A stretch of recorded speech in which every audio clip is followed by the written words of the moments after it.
अस्सलाम वालेकुम everyone, welcome back to my YouTube channel. Hope you guys are doing well. आप सभी लोगों की दुआओं की वजह से अल्हम्दुलिल्लाह हम सब भी एकदम ठीक हैं और उम्मीद करते हैं कि आप सब भी एकदम ठीक होंगे।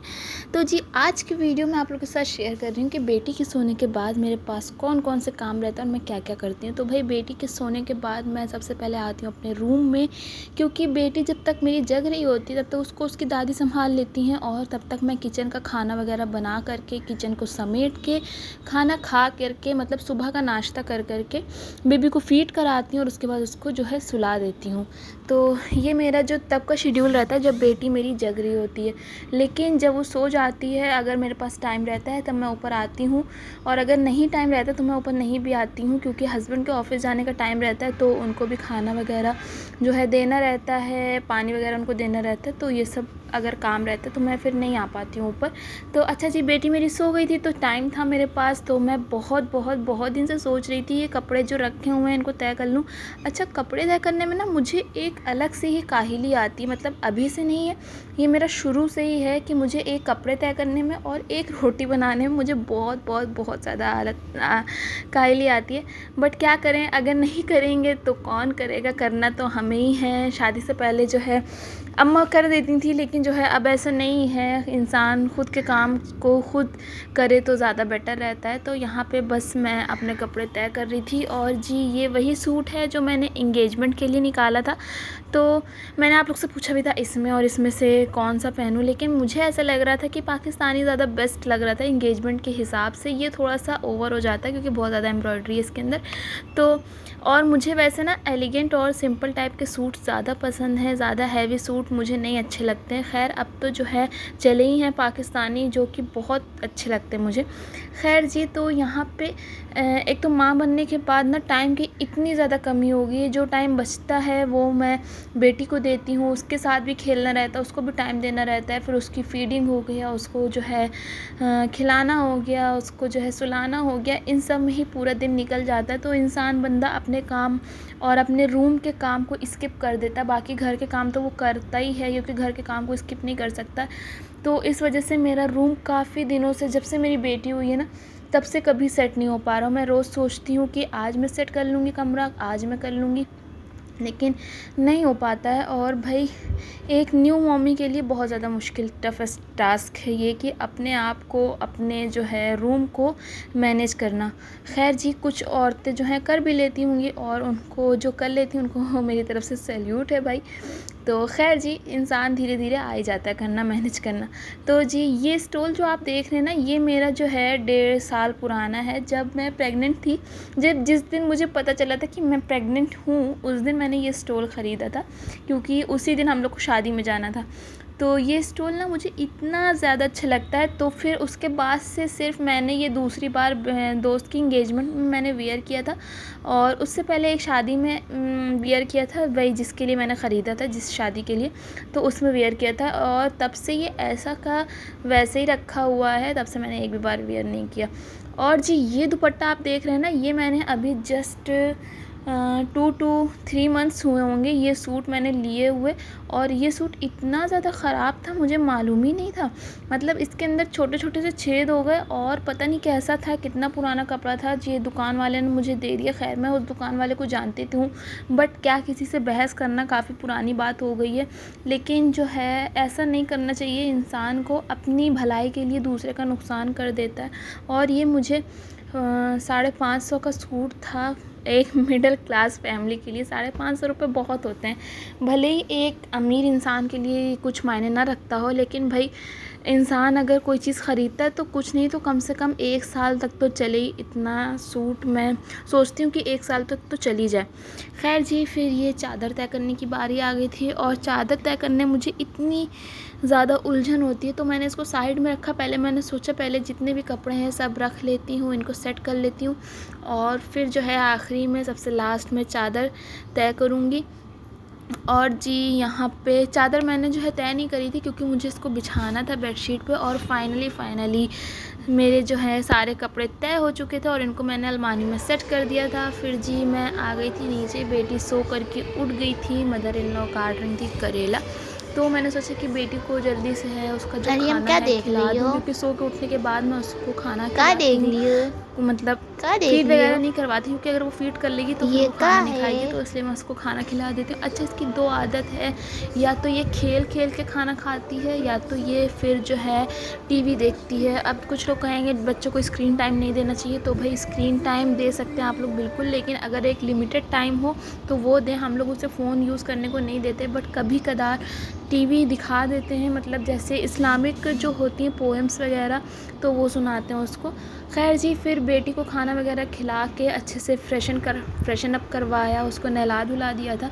फिर जी मैं भी आ गई थी ऊपर, और यहाँ पे मेरी बेटी नहा धो के आराम से सो रही है सुकून के साथ। और जी फिर मैं आई ऊपर, मैंने भी शावर लिया, उसके बाद मैं फिर से गई नीचे, फिर मैंने खाना खाया। बस मेरे साथ यही चलता रहता, ऊपर नीचे दाएं बाएं, kitchen to room, room to kitchen, बस यही सब चलता रहता है। खैर जी, बेटी सो गई थी तो बस टीवी देख देख के मैंने खाना खा लिया, और फिर बेटी तो उठ जी गई देखिए, थी। मेरी ये शैतान लड़की, छोटी सी लड़की, प्यारी सी लड़की उठ चुकी है, और उठते साथ ही उसने शैतानी स्टार्ट कर दी है अपनी। ये देखें, हाथों से भी शैतानी करती है और पैरों से भी शैतानी करती है। ये बेड पे कोई भी सामान रखा होता है ना, इसको ये देख नहीं सकती कि रखा कैसे हुआ है, सुकून से शांति के साथ। और जी इसके अंदर ये सारी मेरी बेटी की दवाएं हैं, सिरप्स हैं, जो मैं उसको रोज़ देती हूँ। और कौन कौन से देती हूँ ये भी मैं आपको दिखा रही हूँ। ये एक जो है, एक सेकेंड,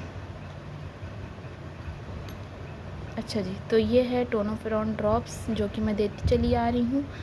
और फिर ये है विटामिन D3, और ये है डाबर की जन गुट्टी। तो ये मैं पहले नहीं देती थी, बट अब मैंने स्टार्ट कर दी है, क्योंकि आयुर्वेदिक दवाएं मुझे ऐसा लगता है काफ़ी ज़्यादा फ़ायदेमंद होती हैं, धीरे धीरे असर करती हैं, लेकिन जो है इनका असर काफ़ी अच्छा होता है, नुकसान भी नहीं होता। तो मैं इसको दे रही हूँ। और अच्छा जी, तो अभी ये मिक्सी चली थी तो ये बहुत तेज़ डर गई थी, छोटी छोटी चीज़ों में बहुत ज़्यादा ये डर जाती है। तो ये जन्म गुट्टी जो मैं इसको देती हूँ, एक स्पून में आधा स्पून जो रहता है वो पानी का रहता है, और आधा स्पून ये रहती है। और एक ये है टीटिंग की होम्योपैथिक मेडिसिन है, ये रोज़ एक टैबलेट देती हूँ मैं खाने के बाद। वैसे तो डॉक्टर ने 2 बार बताई है, एक रात में खाने के बाद, एक दिन में खाने के बाद, बट मैं इसको अभी एक ही टाइम में दे रही हूँ। इससे टीथिंग में काफ़ी ज़्यादा आराम मिलता है, गम्स के जो पेन होता है, और भी बच्चों को लूज़ मोशंस वगैरह आने लगते हैं, तो इससे काफ़ी ज़्यादा रिलीफ मिलता है। तो ये मैं इसको देती हूँ, क्योंकि अभी इसकी टीथिंग हो रही है। तो ये सारी मेडिसिन एक जगह पे रख देते हैं। और ये देखें, इसने फैला दिए नीचे 2, इसको भी रख देते हैं इसमें। अरे अरे अरे अरे अरे, ये इसको रख देते हैं। और अभी मैंने ये सेट रखा है, थोड़ी देर बाद आपको ये बिगड़ी हुई मिलेगी।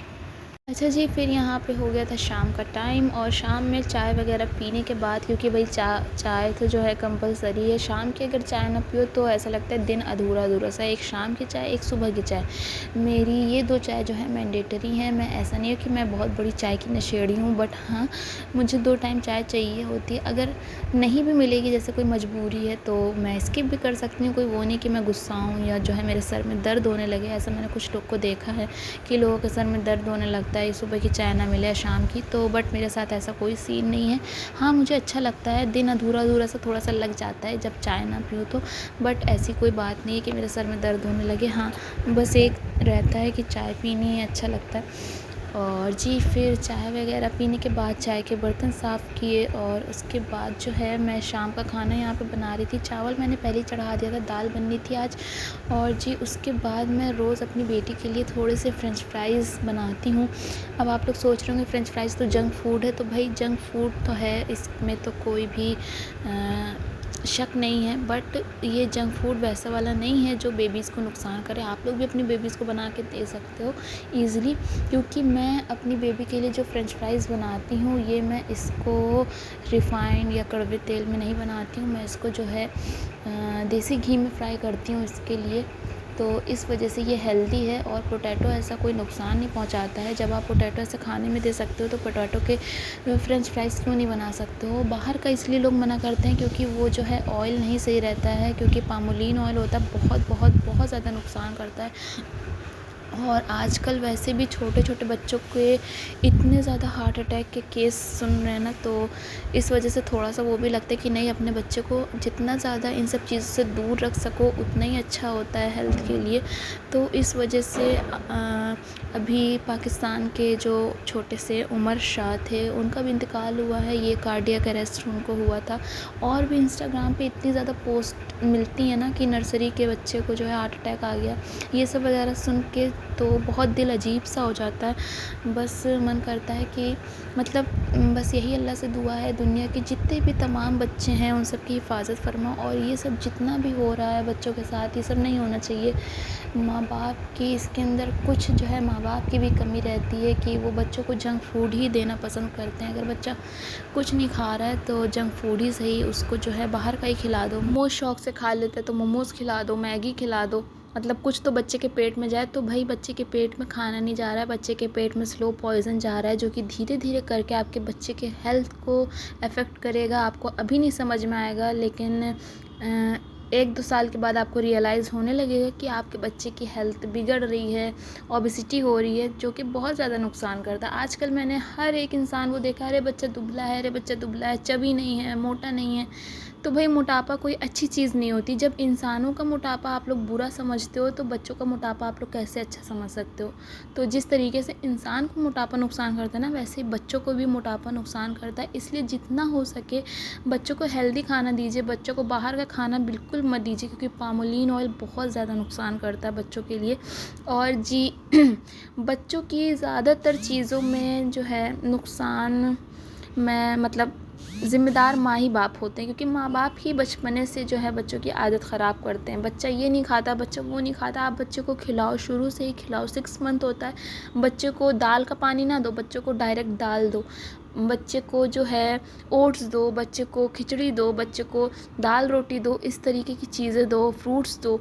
बट आप जब बच्चा आपका एक बार आपके बच्चे ने मना किया, तो आपने जो है दोबारा चेंज करके उसको जो है बाहर का खिला दिया। अब बच्चे को बाहर का मज़ा लग गया, तो अब वो दोबारा में बिल्कुल भी नहीं खाएगा, वो दोबारा कहेगा मुझे बाहर का ही दो। तो इस वजह से जितना हो सके बच्चे को घर में खाना खिलाएं, बच्चे को घर का कुछ टेस्ट चेंज कर दें, और जो है ये सब करके खिलाएं। अच्छा जी, फिर खाना वाना बना करके मेरी बेटी यहाँ पे वॉकर चला रही थी, और मैं उसके साथ जो है खेल रही थी। खेलते खेलते थक भी जाती हूँ मैं, कभी कभी बहुत ज़्यादा लोड हो जाता है, क्योंकि खाना भी बनाना रहता है और उसके साथ खेलना भी रहता है। और जी फिर हम लोग आ गए थे ऊपर, रात के बज रहे थे 1:30, और मेरी बेटी ना रोज़ रात को 2 बजे सोती है, मैं क्या बताऊँ। और यहाँ पे कपड़े वगैरह फिर से धुल के रखे हुए थे, और सारे कपड़े तय करके बेडशीट वगैरह चेंज करके ब्लॉग यहीं से एंड कर रही हूँ। होप कि आपको ये ब्लॉग अच्छा लगा होगा। अगर ब्लॉग अच्छा लगा तो प्लीज़ चैनल को सब्सक्राइब कर दीजिएगा, वीडियो को लाइक कर दीजिएगा।